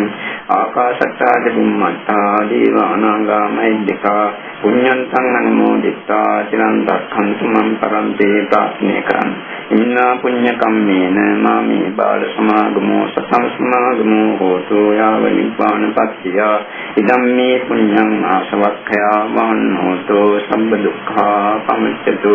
මේ කළ කුසල ශක්තියේට ඒ අනුව පිළිපදලා නිවන් සුව ලබා ගැනීමට හැකියාව වාසනාව ශක්තිය උදා වේවා.